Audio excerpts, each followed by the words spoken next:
Good day everyone, my name is Almi Labasano and I'm going to report the literature in Renaissance period.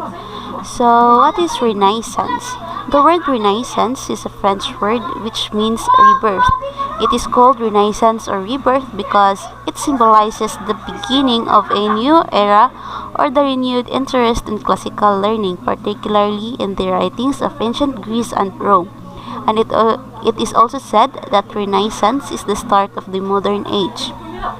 Renaissance literary criticism took root in defenses of poetry and dialogues on language and literary imitation in Italy in the 14th and 15th centuries, and later spread across Europe.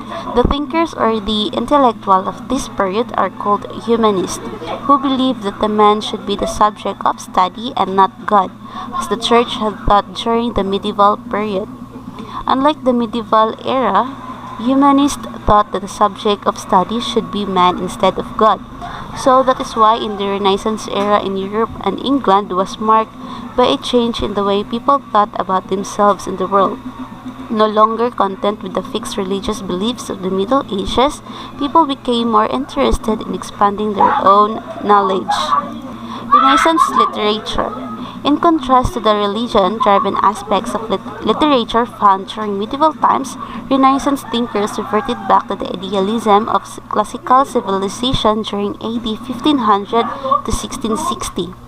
Instead of focusing on the dreams of the future, Renaissance men and women were more concerned with the here and now. During this period, feelings and emotions were key to illustrating humanism, with the story more oriented on the character rather than the adventure. In addition, Renaissance literature revolved more around having a real humanistic protagonist with a real story to tell.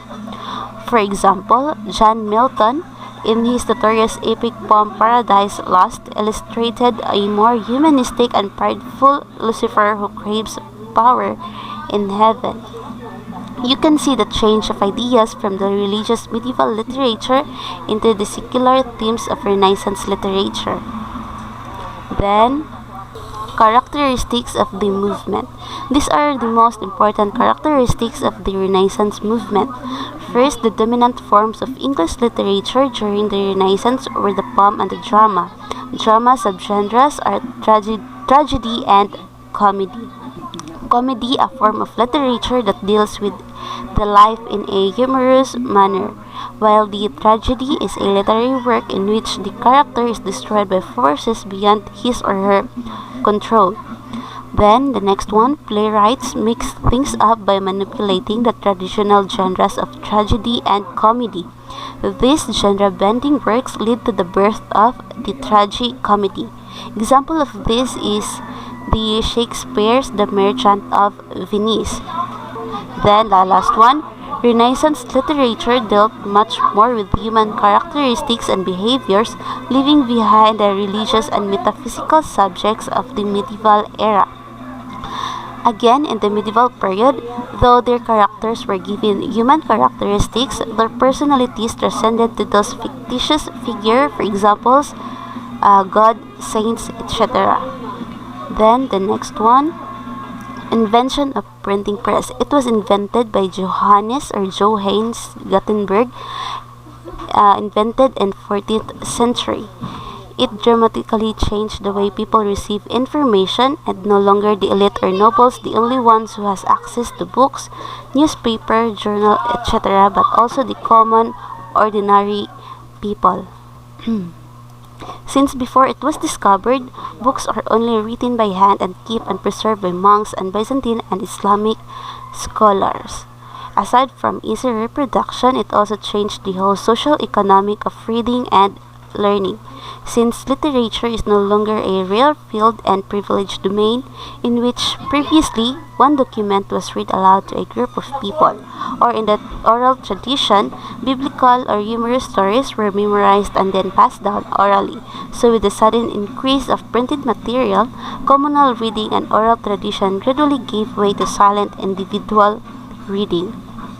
But it was invented with Gutenberg, but it was William Caxton who introduced the printing in England.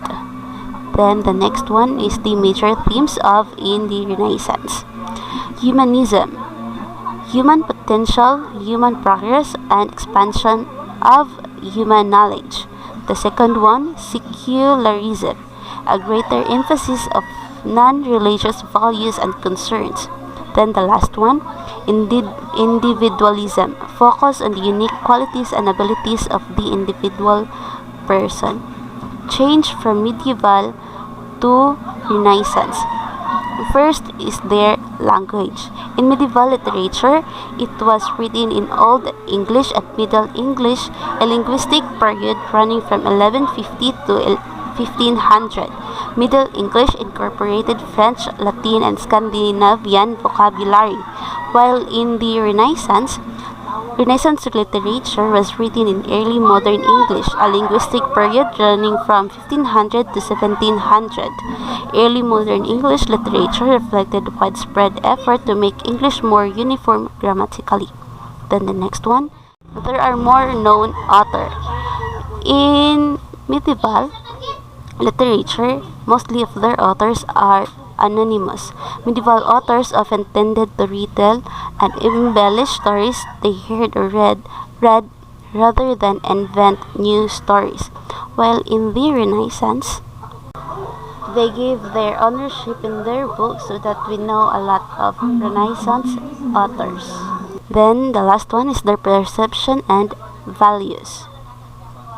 The most significant of the Renaissance on English literature was seen in the change of perception of human beings.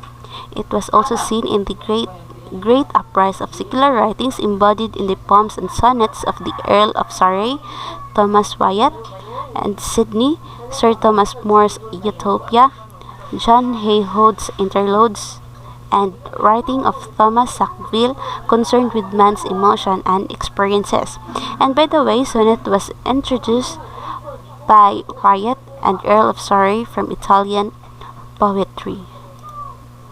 In Elizabethan era, it was Queen of England, running from 1558 to 1603, then had a significant increase in literary works such as poetry and plays.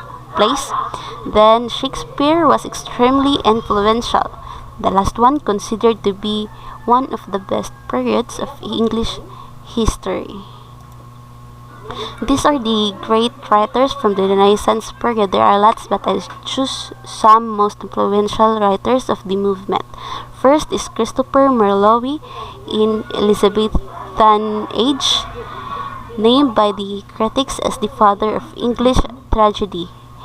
He was an English playwright, poet, and translator of the Elizabethan era.